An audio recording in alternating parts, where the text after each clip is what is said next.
Hi, everyone. We're good to go.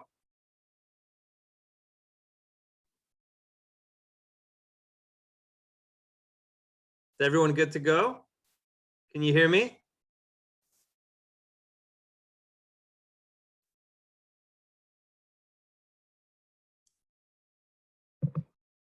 Yeah, we can hear you. Okay, great. All right. Well, hello, everyone. Let's just take a moment to let everyone get in the room, and we'll kick off the events.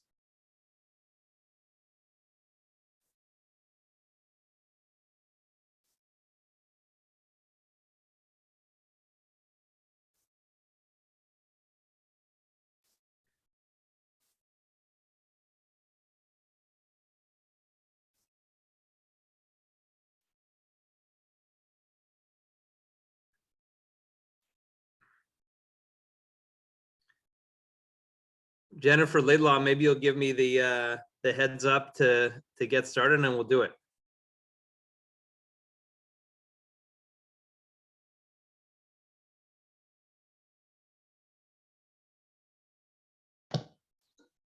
Yeah, let's get started soon.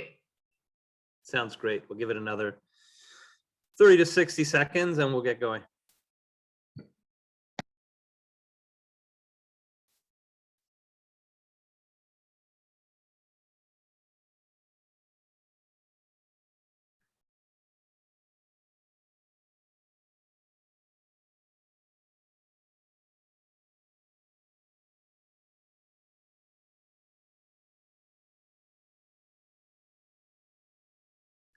Well, good afternoon, everyone, and thank you for joining us today for Board's Diversity 2021, Expanding Our Goals. A special welcome to all of the 30% Club members joining us from Canada, the UK, and other chapters across the globe. My name is Jay Rosenzweig, and I am the founder of Rosenzweig & Company, a global recruitment firm and author of the annual Rosenzweig report on women in leadership, which I've been publishing for the past 16 plus years. Before we begin today, I want to start by acknowledging the traditional territories of Indigenous peoples and their commitment to stewardship of the land. Toronto is in the dish with one spoon territory. The dish with one spoon is a treaty between the Anishinaabe Mississaugas and Haudenosaunee that bound them to share the territory to protect the land. Subsequent Indigenous nations and peoples, Europeans and all newcomers, have been invited into this treaty in the spirit of peace, friendship, and respect. We have an amazing lineup of speakers who will share what's next for 30% Club, introduce the 50-30 challenge, and examine what it means to expand our diversity goals into 2022. Please join me in welcoming our first speaker, Dr. Wendy Kukir. For those of you who are not familiar with Wendy, she is the founder of the Diversity Institute and the academic lead of the Future Skills Center. Wendy will give a brief presentation on expanding diversity beyond gender. Thanks so much, Jay, for that warm welcome, and welcome to everybody who's here, especially the 30% Club and Jennifer Laidlaw, who put so much time and effort into organizing this session, which is partly sponsored by the Diversity Institute as well as the Future Skills Center. So I just wanted to very quickly, provide some highlights on some of the reasons why people like me and many others are pushing hard to extend our focus on board inclusion beyond gender. And I've been working on issues related to women in leadership for more than 30 years. We know the business case for diversity. This has been become more and more a driver post-COVID. COVID really highlighted many of the inequalities we saw in society. We had many high-profile tragedies, and the murder of George Floyd, the discovery of the unmarked graves of 215 children, the Islamophobic attacks, hate crimes, and so on, at the same time as COVID really highlighted some of these issues. And there's no question about the social justice case for addressing these matters. However, we also see we're coming out of COVID with acute labor shortages. So the business case becomes much more foregrounded by that as we're looking for talent. We know that the population is changing rapidly. A quarter of the population across the country is now racialized. About the same percentage are newcomers. Indigenous youth are the fastest growing segment of the population, and so on. And all of the diversity that we're seeing in the community is changing the shape of markets and opportunities.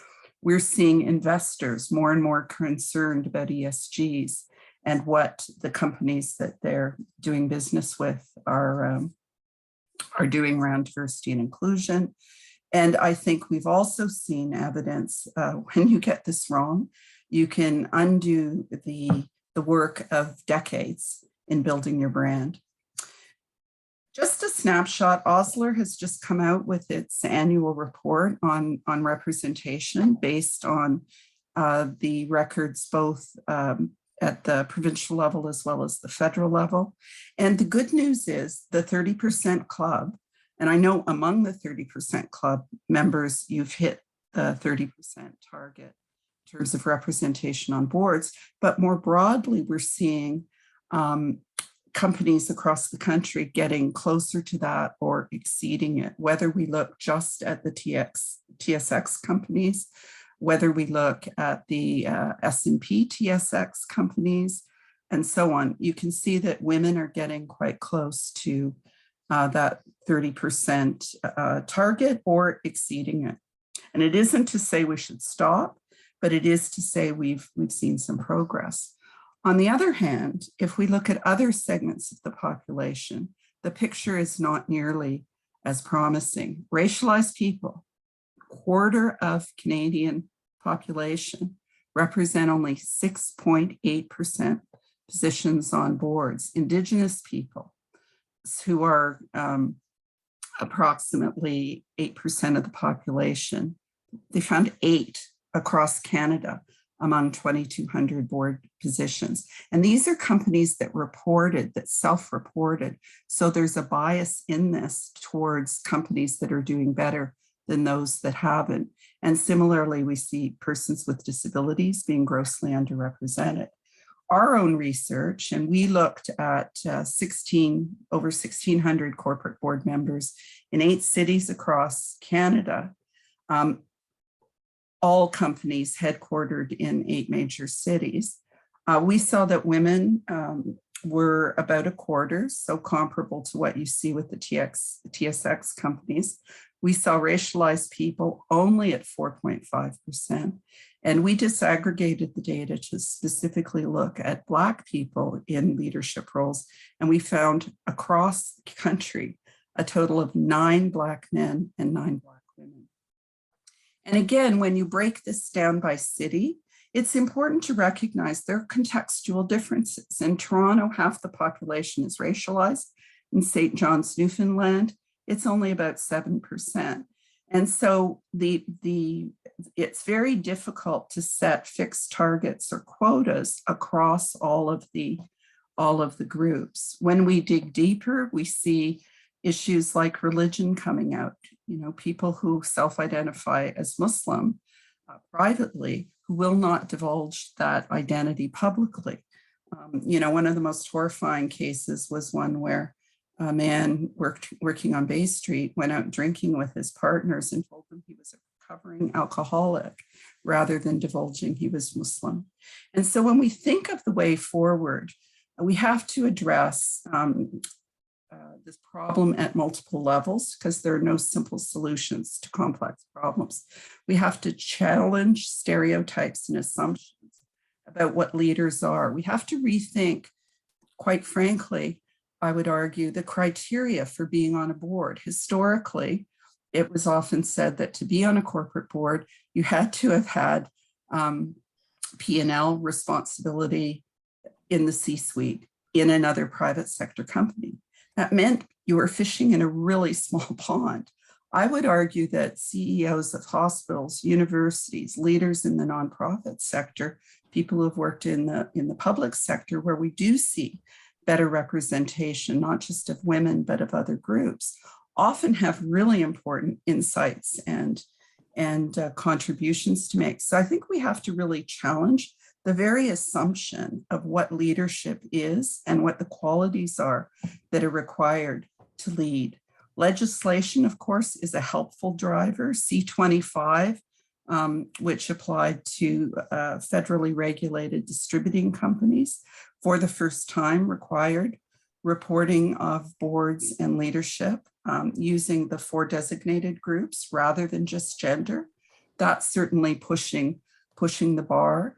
Our policies are having a profound impact on who belongs and who doesn't. So there's lots to be done collectively at the national and societal level.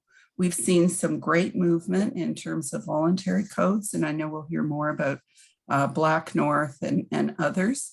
I wanted to talk a little bit about the 50-30 challenge, which we've been working on for over a year. The government initiated it through ISED, inviting companies, inviting nonprofits, hospitals, organizations across sectors, large and small, to make commitments to reach gender parity and increase diversity on their boards and/or the C-suite. And why I like this, quite frankly, is I think 50% for women and non-binary people is reasonable given our representation in the general population. But we've always been challenged a little bit in terms of setting goals or targets for other groups, because as I said, context is very different. In Toronto, 7.5% of the population self-identifies as Black. It's probably more. Whereas the Black population in St. John's, Newfoundland is much smaller. The idea with the 30% is that it can be comprised of a variety of different underrepresented groups, including those who are racialized, Black, people of color, persons with disabilities, 2S LGBTQ+, or Indigenous peoples. And we spent a long time working on the definitions and the categories and their intersections. And this is, in my mind, really important because in that research we did on corporate leadership in the city of Toronto, where there are more racialized people now than there are white people, white women outnumber racialized women on corporate boards by a factor of 13 to 1. And so in my mind, if all we're doing is focusing on gender and replacing the white men with white women, we're not really addressing the business case, the governance issues, and the things we want to achieve.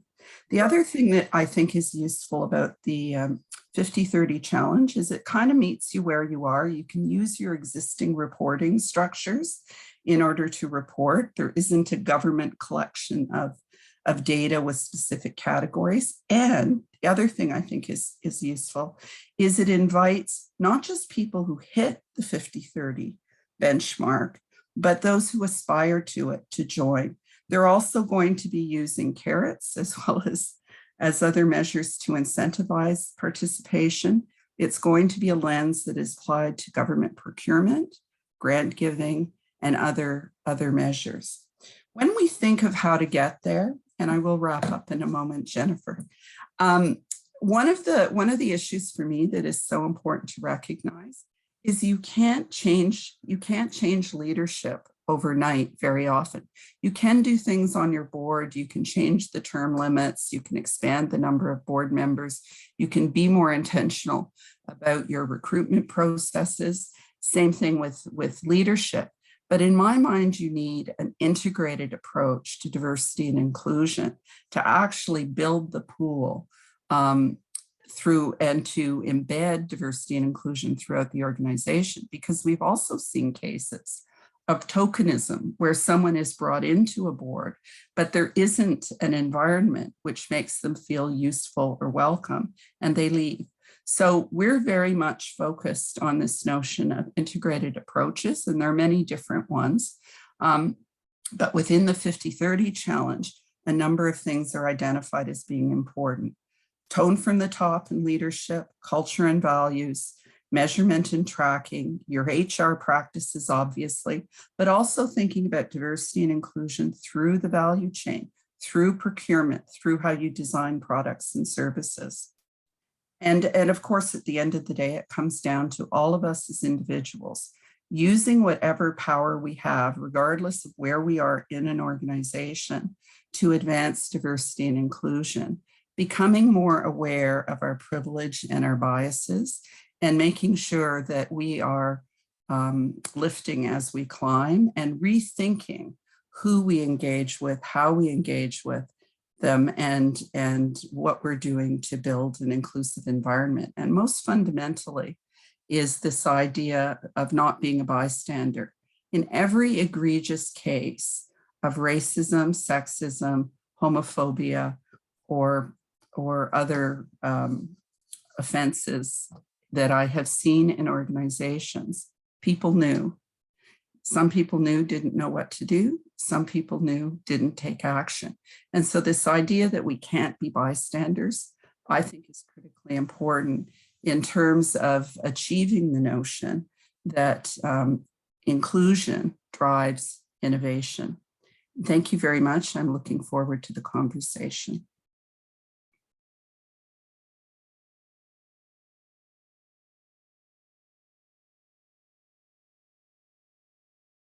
Back to you, Jay. You're muted, Jay.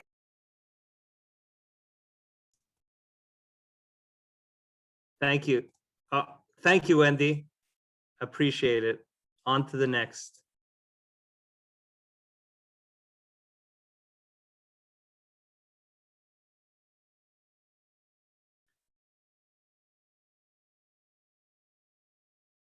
We will pass it over to Jennifer Colson, is my understanding, the Senior Manager and Director, ECG, ESG, BCI, and Investor Group Chair of the 30% Club, and Lorianne Bosule, Board Member and Audit Committee Chair and retired PwC partner.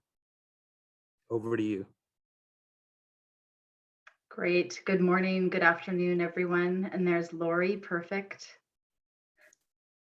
Do you want to kick us off, Lori? Sure. So we're going to have a great conversation on some of the items that Wendy spoke about, most in particular, this challenge around diversity beyond gender. And so Jennifer and I are just going to have a conversation. It's not going to be a panel, just going to get some insights on what we believe is important. But before we can do that, we must celebrate what the 30% Club has achieved. Jennifer, share with everyone on the phone exactly some of the successes and what you've been able to achieve, in particular on the gender agenda. Yes, that's a mouthful, isn't it? Thanks, Lori, and great to be here with everyone because I've been leading the efforts of the investor group in Canada for the last 4 to 5 years. And it was really an initiative that, came together quite organically after I discovered what was happening, on a global level with the 30% Club and what investors were doing around the globe.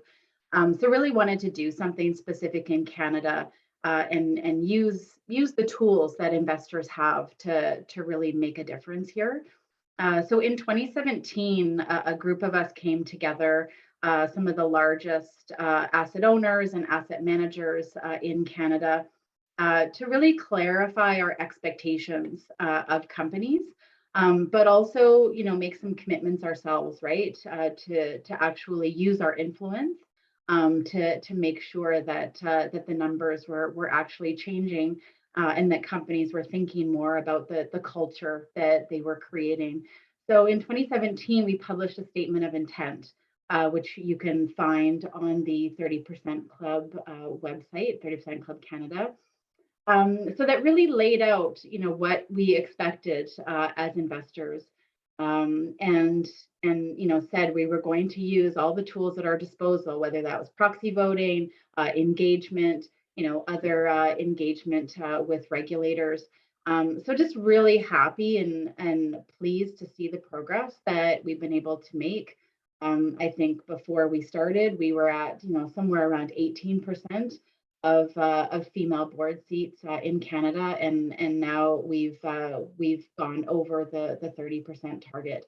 So obviously, like within this conversation, I think we all know that there is still a lot of work to do. But really important to also celebrate some of those milestones. So just really want to celebrate that while also recognizing that there's definitely still work to do, as I'm sure you can attest, Lori, from your vantage point. Absolutely. I mean, I think what I always find interesting, and Wendy alluded to it, is where is the pond of our racialized minorities? Where are the Black women? We don't know any, or we don't see them. And so we've got a really interesting journey ahead, because we have to take the boards nominating for their governance and nominating committees. We've got to take those recruiters and just broaden what I'm going to say, the pond. I'd like to say, Wendy, it's going to be an ocean, because there is an ocean out there. We just need to understand how to fish in that ocean. And fishing will be different. Like, how do you find a Lori Beausoleil? I mean, I'm a partner of 35 years at PwC, so I have a different type of, like, if I can say, launching pad, but a lot of senior women, SVP, EVPs, and racialized men for that matter, haven't had, some of that interaction. So they're not going to be on somebody's network or their networking card, for the lack of a better word. So I think we have to, with intent, 30% Club, look to see how we're going to change the conversation as it relates to racialized board members. And I think we've got a big opportunity for some education, eliminating some of the bias. It's interesting, as a partner, I've led, $50, $60 million businesses within the partnership. So, I'm not a CEO, but, I've run businesses. I've been, I'm responsible for a P&L. But if somebody asks, for a CEO, I'm not going to put my hand up. So part of the pond or the ocean that I hope we get is also the community that you're coming to has to appreciate what you're really looking for. Mm-hmm. And then to the community, as I look out there to my Black community, Indigenous community, and other racialized communities, we also have our work cut out for us. Just because we're Black doesn't mean we can go on a board. So we need to ensure we've got the right skill set. And there's a whole education process, because you may have an EVP or an SVP title, but not have a broad enough skill set for what's required to be an effective board member. And as Wendy said in her session, we don't want to be tokens. So we've got another process. We've got to educate the community that we're hoping to connect to get on these boards, to appreciate what those skill sets look like. And sometimes you have them, you just haven't brought them forward, or you don't think about them, and so you got to think about your board CV, not your work experience CV. And that's what I always like to talk to my colleagues about. That's where you're going wrong. That CV looks fantastic, but it's not going to get you on a board. So that's part of the conversation, Jennifer. It's going to be fun, the journey. Yeah, I think you've touched on so many topics that we talk to companies about, both with senior management and at the board level. And it's very interesting to hear some of the reasons, why boards might not be as diverse as we would like them. And certainly within the investor group, we recognize the need to speak to broader diversity, and it's really hard to have these conversations actually and just focus on female, because you talk about things that are much broader than that, right? So if you're talking about your recruitment process, well, it's not just about finding strong females, but how do you tap into that talent that also would fit the racial and ethnicity sphere of things. So we're talking about all of those issues with companies, and yet we still do hear that it's very hard to find the right people. So we do talk a lot about that, about the networks, and also very interesting to hear companies that have added, say, their first female, maybe second female, they actually start to recognize the benefit, I would say, like from the conversations that I've had. So I think sometimes they really don't know what they're missing. And like until it actually shows up and they see a little bit of a different dynamic, maybe around the table, but then also the networks that come with those, diverse candidates. I mean, it opens up the pool quite a bit. So you've touched on all of the issues that we do end up talking to companies about. Yeah, and it's really interesting, Jennifer, when you say, the pool, it's fascinating. So I sit on 3 publicly traded boards, and the irony is they're all my old clients, or 2 of them, Brookfield and Cap Reed, are old clients of mine, and Slate is net new. And it was interesting when I was being introduced to Slate Office REIT, the board chair, who happened to be the CEO of Brookfield Global, so I was part of his network, was introduced to me. It was very interesting. It was almost also, he also got the point that, Lori, we want you not because you're a Black, not because you're a woman, but because you're going to bring some risk and other type of experience that we need on the board. So it's also another kind of interesting conversation when you see how uncomfortable people are, because they want to say, we want you for you. And hey, this is kind of great that we got a Black woman, but we're not looking for a Black woman. And so it's a really interesting time where I think we all have to be just honest, genuine, and authentic with one another. And if we are out there looking, because I get these calls, hey, looking for a Black woman, I always find it fascinating. I can't help myself. And I said, so what does that Black woman have to do? Well, they're looking for a Black woman. So, so that's part of the process, right? So we've got those that are uncomfortable to talk about it, and yet they are doing all that's right. They the Slate board should be celebrated because they were so uncomfortable with this conversation. So right. I think we need to be open with one another, pull each other into the conversation, and come with genuine and authenticity. And it's a journey. This is not going to change overnight, but let's do it with intent. Like we got to intentionally want to make a change, and change will come, I believe. Yeah, and I mean, I love that word, intention, and I do think that is what targets bring, to the conversation. I mean, there's some of the softer things that need to happen, absolutely. But once you set a specific target, it does bring that intentionality to almost everything that you do. And it is very interesting to see the breakdown in Canada. I mean, the majority of companies on the composite would have some kind of a diversity policy. I mean, I think it's above 80% at this point. But if you look for specific targets, we're still talking about only about half of the composite. So I think you can't always just expect this to happen naturally. You do have to have some of that intentionality, and I do think the targets conversation, brings some of that, as uncomfortable as some people are around, setting specific targets.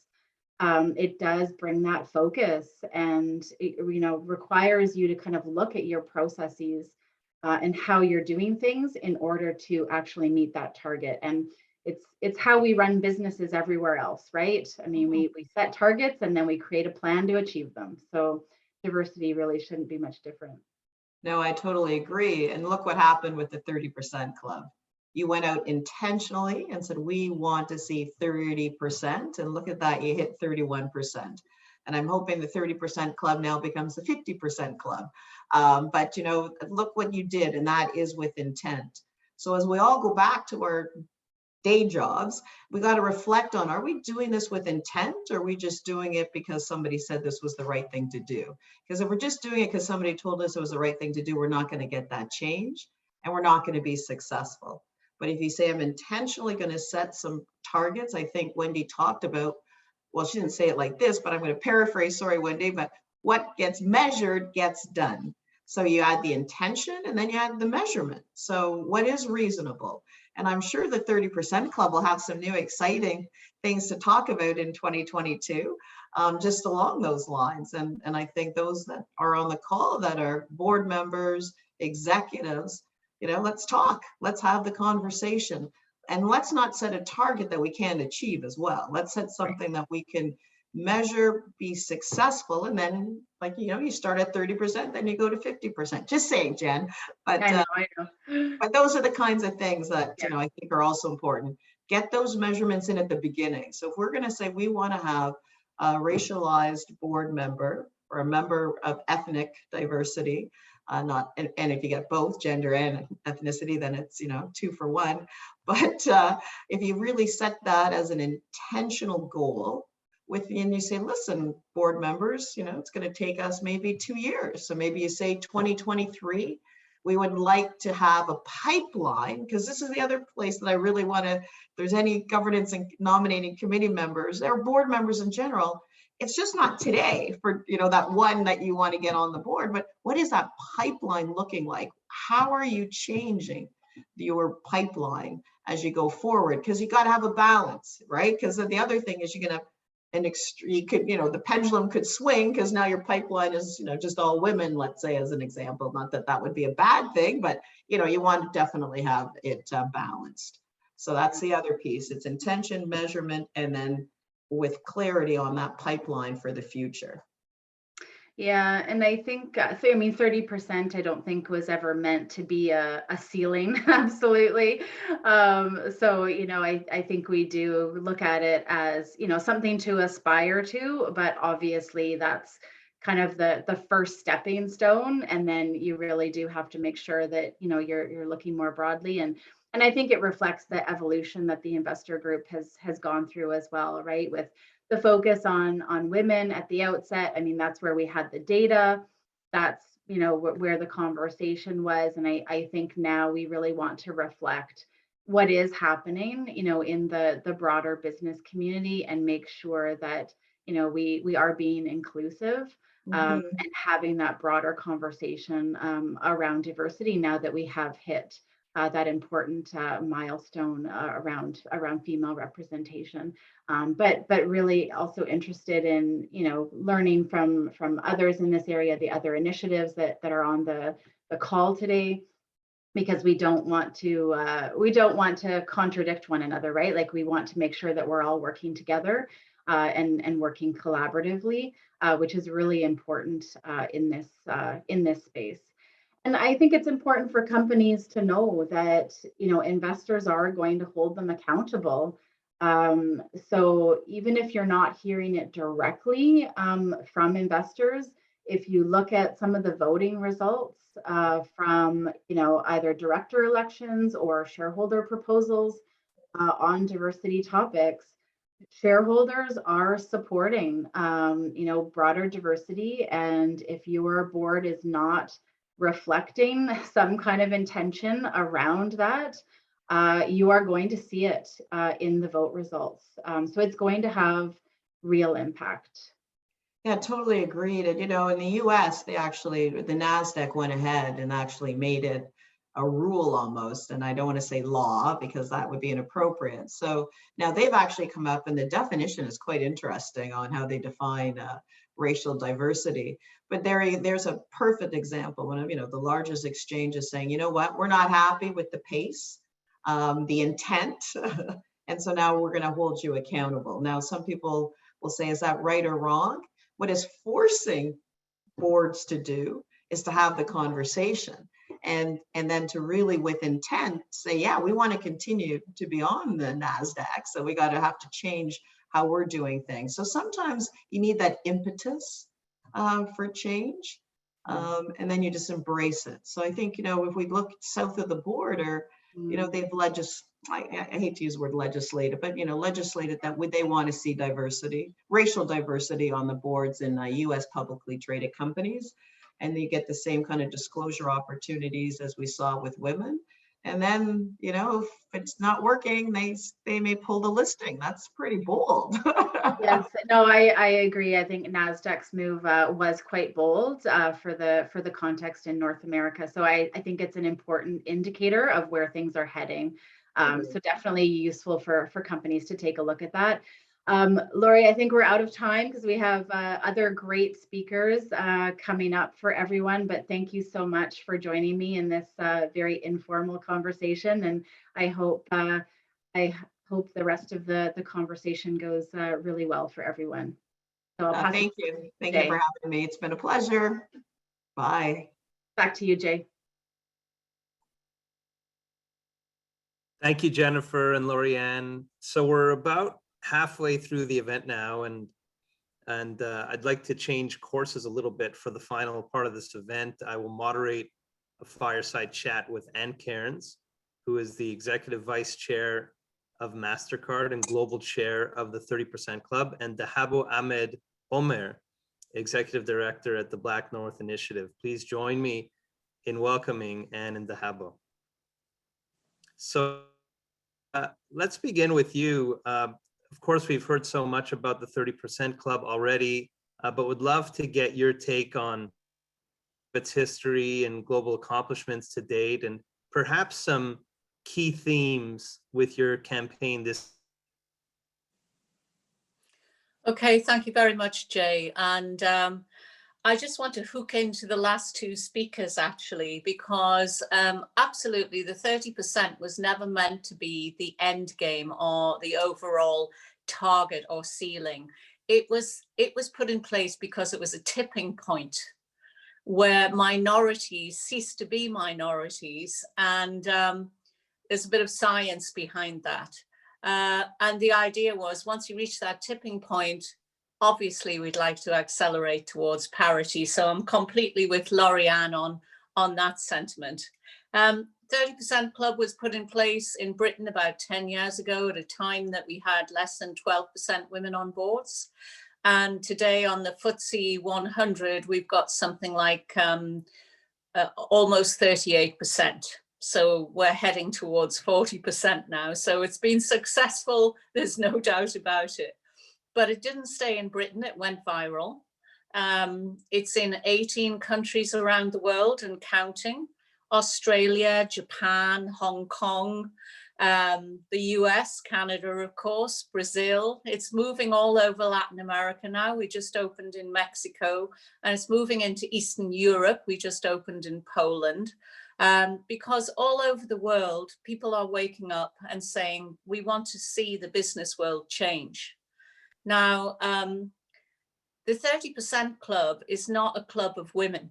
It's predominantly a club of men, because the members of this club are the chairs and CEOs of some of the biggest companies in the world. And really, unfortunately, 95% of them are actually men. But the good news is that these men have stood up and said, I want to see my company become more diverse. And they've started with gender, because gender is something which, you know, regardless of your background, your race, it's a consistent thing around the world in every country. You know, the world's kind of half and half from a human race point of view. And yet women are seriously underrepresented on a global basis in the business world. And these men have stood up and said, I don't want that to continue. And I'm going to attempt to go for at least 30% women on my boards, and then further when I can. And then they've actually gone further. They've said at least 30% women in the C-suite. That's the executive at the top of companies. And in Britain, we've gone one step further to say we want at least one person of colour on every major British board. But because we're the 30% Club, we'd like 50% of those seats to be occupied by women. Again, kind of, I think Lorianne would call that a 2-for-1, the intersectionality, if you like. And actually, when we put those targets out, it was quite interesting. The chairman and CEOs rang us up in Britain and said, is that achievable? They didn't disagree with the target. They just wondered whether they could achieve it. And the good news that I could give them was that's very achievable, having 50-50 men and women of color, because you're already tracking at 42% women. So it's just a little tip in the balance and it's going to be good. So I think that there is a will to do it. You heard about the NASDAQ. Companies are being measured on this now, and they're being asked to be very transparent about it. So they're really welcoming the 30% club in so many more countries around the world. Thank you, Anne. That's great. DeHabo, as I know all too well, the Black North Initiative. The Black North Initiative is a younger organization than the 30% Club, having been established, I guess, about a year and a half ago.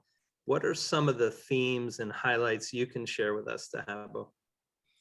Thank you, Jay. And it's nice to see you, Anne. We've never met, but it's so great to hear from you and the work that you guys have been doing. One of the things that just really resonated with me as you were speaking was the idea that 90% are men that are part of the 30% Club. I thought this is what active allyship looks like. And the beauty of the Black North Initiative is exactly the same thing. Most of our partners and stakeholders and contributors are from communities that are not Black, because they understand not only the privilege that they have, but also the power they have and how they can start to share that and shift that. And so at the Black North Initiative, yes, we're a younger organization. I'll tell you that it doesn't feel very young. I feel as though the last 16 months, it feels a lot longer than that, just because of everything that's happened in our communities, but also the impact that contributors have had thus far. And the idea behind Black North has always been, how do we get corporate Canada to be part of the echo of solutions? We were seeing all sorts of initiative and ideas and, programs and structures that were being built. But one of the things that we noticed and was that it was happening in silo. And so how do we make sure that we are combining our efforts? Because if you can imagine the power of 500 companies coming together and saying, we are going to do this together. And not only are we going to do this together, but we are going to be accountable towards each other. And that we're going to be able to create opportunities for our communities in such a way that they're going to be standard. And it's no longer, something that we strive for, but it's actually in the fabric of the way that we function. I think that's the beauty of Black North. And you may or may not have seen that we just launched our BNI playbook yesterday. And, it's the racial equity playbook. It's 147 pages, but I can tell you that the impact of implementing that type of guide within your organizations could have a ripple effect and create generational impact. And so what we did is, we said to ourselves, if we're going to build true equity and we're going to look at the inequalities, we're going to look at what does it mean to truly be inclusive and to take into account that intersectionality that you spoke about, Anne, because it's so critical. When you look at me, you'll see I'm a Black woman, but you may not know that I'm Muslim. You may not know that I'm an immigrant, and you may not know the other parts of my identities. And so how do we make sure that we're creating a system that's conducive for that? And that is a very daunting task. And so what we are trying to do at Black North is take into account the different components of our communities and make sure that we create an environment that's going to be responsive to that.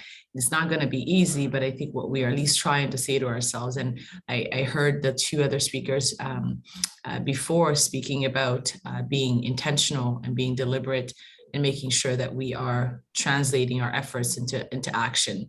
And so I think, I could spend a lot of time talking to you about the different programs and initiatives that we've launched thus far, but I think the playbook for me is probably the one thing that I can say to myself has all the components of what equity looks like. So representation, promotion, retention, vendor diversity, processes in terms of recruitment, generally looking at anti-racism, whether it's anti-Black, anti-Indigenous, gender equality. It has all these components because they all speak to each other. And it's important that if we're going to address one, that we look at the different factors of the others. And so I think for me, we're in such, I was telling the team yesterday, like what a time to be alive, I get to see this in my generation. And that's honorable work. And so, so yeah, a little bit about Black North. That's great, Dahabo. The concept of allyship, which both of you have spoken about, and intersectionality is one that's really near and dear to my heart. And Dahabo and I worked on some great events together, pulling together communities, whether it be the Asian community, the Muslim community, the Jewish community, together with the Black community, together to fight against all forms of racism and hate. And I think that's so important. But I also can't help but wonder, in terms of intersectionality and allyship, and I'll leave it to either of you to jump in, how these two campaigns, these two organizations can perhaps complement each other and support each other and amplify each other's missions. You know what, I just listening to Dahabo and the document that you've just published, it sounds like it's a how-to manual. That's right. Yeah, and when you get leaders in companies stand up and say we want to change the company, it doesn't mean that they know how to do it. No. I mean, they're setting themselves bold agendas, but then comes the question, what do I have to do internally and externally to make this happen? Right. And often the internal piece seems a little bit more obvious to them because they're thinking about their people and how they're promoting and retaining, and they're putting in, balanced slates, and they're trying to do all of that and close their gender gap and close their Black pay gap and all sorts of things. But then the external piece does change according to what kind of company you are. And I find that a very interesting piece. I mean, we've already heard about value chains, supply chains, and you can think to yourself, am I using goods and services from companies that are led by Black people? Am I, women, or, any kind of, diverse measure that you want to use? And am I fairly representing them in my supply chain? But I also think that it can apply to your customer base as well. Yeah. We live in a period of stakeholder management where you are, there as a company to serve the communities you operate in, and you can't do well in a failing world. In my particular company, we work with 3 billion people on the planet, but we know that 85% of the world's day-to-day buying decisions are actually made by women. So for us to not be thinking of this and designing for this and so on, that would be just crazy. But I mean, similarly, you can go to anywhere in the world and you can look at, the racial mix, you can look at the background of people, you can segment your market so that you actually can make sure that you're empathetically covering what you're trying to distribute and whether you're doing it properly. And actually in our business, we know that financial inclusion is a big problem around the world.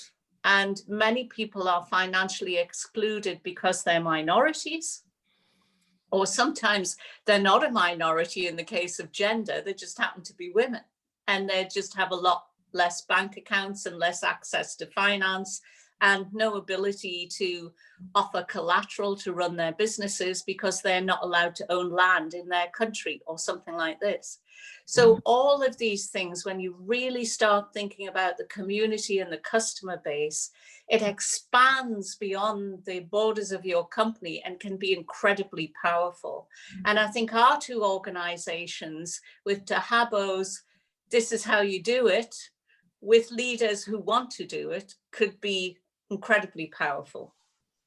Yeah, and it's crazy because, when there was a report that was done by the United Nations a few years back, in 2017, in 2018, they released it and announced that the next decade would be the decade for people of African descent. And it's because they went around the world, not just in Canada, not just in the US, but went around the world to look at the state of affairs of Black people. And it was the same across the board: lack of opportunity, lack of access to education, lack of employment, lack of financial freedom and prosperity. It was the same across the board. And so when I know that in terms of the 30% Club, being able to look at leadership and how do we harness that, how do we look at CEOs and people in positions of power and decision making, and make sure that we're providing them the information that they need, and that there's visibility on what is going on the ground, and that we're promoting all of this within governments. And when I think about it, it's absolutely complementary to what we're doing. What we're trying to do is give the information. If you don't understand the makeup of what's going on with these communities, you don't have the data, you don't have the research, you don't have the scientific evidence, you're not going to do anything, because you don't understand how deep the issue is. And so part of the work that we're doing, including the playbook, is really about giving you the information, the historical background, and the challenges day by day, because I think we can easily say things like 29% of Black women don't have a family doctor. We can easily say that 7 cents to the $100 that are given to Black-led organizations is incredibly low. 7 cents to $100. Like, that's, how do you build capacity? How do you develop anything? I could give you all of these things, but if you don't understand where they come from or how we got to where we are today, then we're not going to know where we're going. And so I think it is absolutely complementary. What you're doing is allowing us to drive the message, and what we are doing allows you to accomplish what you need to do on your end. And so I think that's the beauty of these organizations coming in together and being an arm and doing it shoulder to shoulder, because I think that's and we're allies for you and you're allies for us, right? I think it's absolutely complementary. I just want to be able to get to a place where it just happens seamlessly, like, where we don't, like, I hope I get there in my generation. It's hard to see it sometimes, and we're impatient. I'm sure all of us here are also feeling that, because we want to get the change done right away, but we also want to do it right. And so it's going to take time, but I think we're just in a particular window right now. I don't know if everybody feels it, but I do. There's something special happening. And I think if we can leverage this moment, it'll create an incredible impact generationally. I'm with you, Dahabo. Yeah. Sorry, Jay. Absolutely. Well, I've got a gazillion more questions, but we're pretty much at the final minutes of this portion. And you're going to say something. I'll let you jump in. Yeah. I was going to agree with Dahabo. We are in a window, and one of the reasons why is COVID. I mean, we're sort of balanced to create the future of work and to redesign our societies. And COVID has shown us how imbalanced we are. That's right. How unfair. No question. In so many different ways for different communities around the world.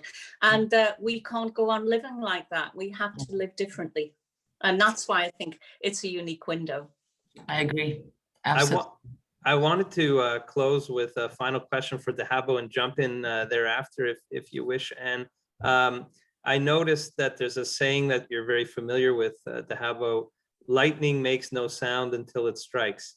Can you explain to us what that means to you, and whether it can be applied to the advancement of women in the workplace and society at large, for that matter?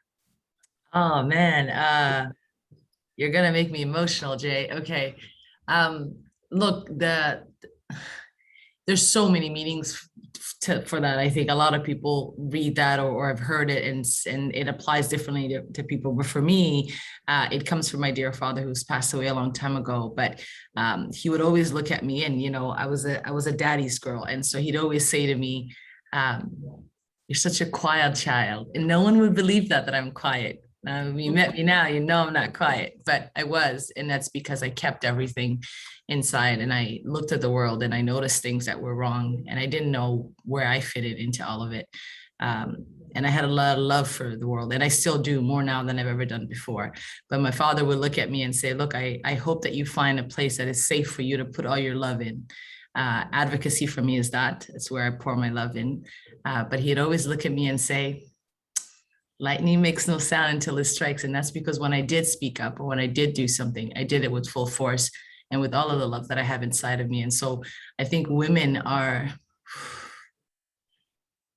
I was going to say some of the most powerful creatures, but I think the most powerful creature. The amount of challenges and the amount of, hurdles that we deal with and the way that we have created and shifted this world. I believe that. I think women are at the forefront of that, has been quite remarkable, and we continue at times to be looked at as a second thought. And so I am proud to have come into this world as a woman, because I think there's something very special about the way that we do things and how we do it. And the more women that you see in leadership roles, the more you see how things are done right. And I don't say that because I don't think all men don't do it right.